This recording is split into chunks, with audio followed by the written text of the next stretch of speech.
বছরের প্রথম দিনে চারিদিকে যখন এসো হে বৈশাখ ধ্বনিতে মুখরিত, ঠিক তখনই বিশ্ব ফুটবলের নিয়ন্ত্রণ সংস্থা ফিফা তাদের অফিসিয়াল ফেসবুক পেজে এক ব্যতিক্রমী শুভেচ্ছা পোস্ট দিয়ে চমকে দিয়েছে বাংলাদেশিদের। 1432 বঙ্গাব্দের প্রথম প্রভাতে এমন শুভেচ্ছা বার্তা যে ফিফার মতো আন্তর্জাতিক প্ল্যাটফর্ম থেকে আসবে, এমনটা হয়তো কল্পনাও করেনি বাংলাদেশিরা।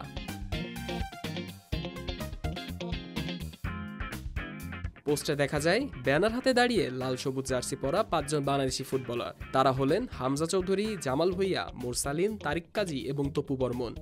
তাদের পেছনে রয়েছে ঐতিহ্যবাহী মঙ্গল শোভাযাত্রার মুখোশ, রঙিন পেপার, ছাতা ও বাংলাদেশের পতাকা। সব মিলিয়ে যেন একটা প্রাণবন্ত বৈশাখী দৃশ্য। ছবির ব্যানারে লেখা শুভ নববর্ষ 1432 এবং নিচে বিখ্যাত স্লোগান এসো হে বৈশাখ, এসো এসো।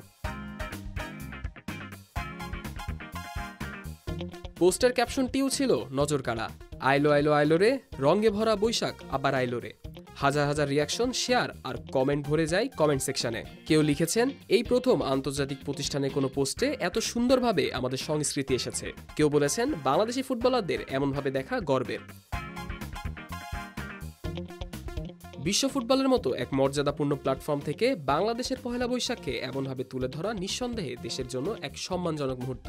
এটি কেবল একটি শুভেচ্ছা বার্তা নয়, বরং বাংলাদেশের কৃষ্টি, সংস্কৃতি ও ক্রীড়া ঐতিহ্যের এক অসাধারণ স্বীকৃতি।